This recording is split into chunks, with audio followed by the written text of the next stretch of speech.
And that is how we can hit some pretty good golf shots.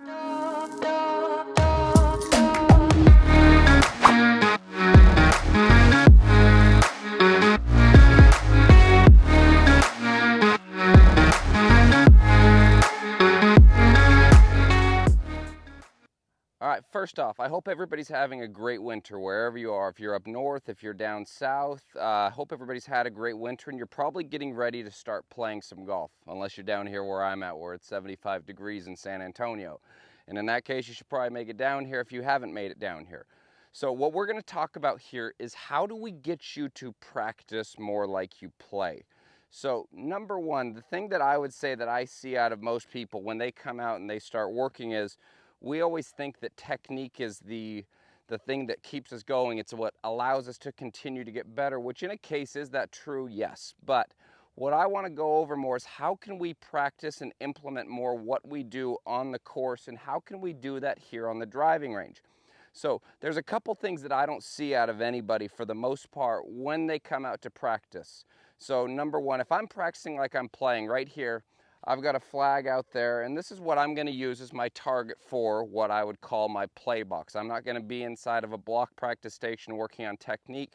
I'm going to be here and I'm going to work on practicing more like I'm playing, using routine, etc. So the number one thing that I'd say that I never see anybody do on a driving range, they never have one of these with them. They never have a rangefinder to where they're actually trying to figure out how far they're trying to hit it, whether we're landing it pin high, whether we're trying to hop it up, whether we're trying to bring it backwards with a wedge. So we're never actually practicing with numbers. So this will be the first thing that I'll ask you. If you're going to go to the range and you're going to practice like you play, grab a rangefinder, okay? The other thing that makes playing and practicing like this a little bit more interesting for me is I'm going to turn this into a game. So what I have here, I'm going to shoot my number right here. So I have 135. 135, I'm into a little bit of wind, and I'm going to scenario this. So for me, long is going to be dead. So I'm going to call long, that's going to be a double bogey. So if I hit this more than about 140 yards, I've automatically made double. If I hit it right and I short side myself, I'm going to call that a bogey. If I hit it anywhere on the green that's not close, I'm going to give myself a par in that scenario. And if I hit it inside of 15, 20 feet, I've got a grid out there for me, I'm going to call that a birdie. So my goal is I'm going to take as many golf balls as it takes, and my goal is going to be to get to -5 before I get to +5.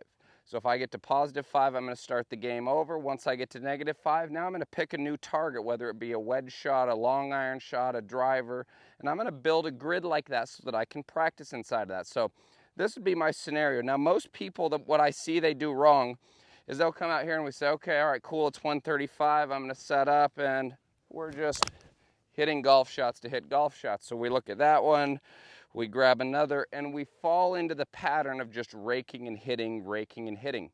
The problem with that is you're never going to do that when you're on the golf course. On the golf course, you're always going to get your yardage, you're going to calculate the wind, you're going to pick out areas that are good, areas that are bad if there is a miss, and that's probably what we're favoring more towards.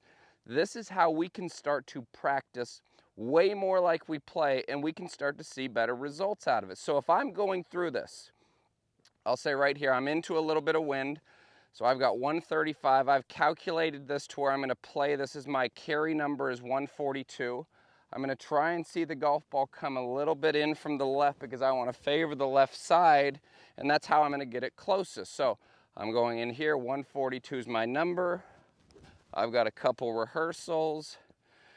I go through my breathing techniques and my routine, and now I'm picking out my start line, seeing it, and my eyes are never going to leave what my start line is. So I'm in here, setup feels good. All right, my carry number is 142, calculated with the wind, and then we're gonna hit it.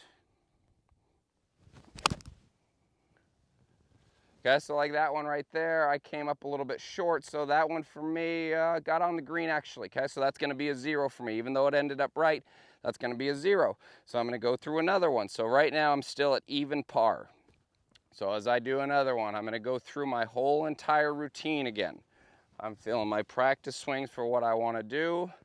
I've got my start line. My carry number with the wind is 142. So for me, this is about a 3/4 easy 9-iron. So we're here, we've got start line, 142 is my number, and we go. Okay, that one was perfect. That's all over it right there. All right, and that's probably a birdie. That's about 3 feet right there. So now I'm to 1 under. So, and I'm gonna continue this until I get to either -5 or +5. So this is a way that we can implement games inside of practicing more like we play, which is really gonna help us out on the golf course, and it's gonna get us out of the mindset that we have to just focus on technique, technique, technique. So as you come out of your winter season, I want you practicing, playing more like this. Let us know if you have any questions, but I promise you, working on your game in this manner is really gonna help you get to the next level.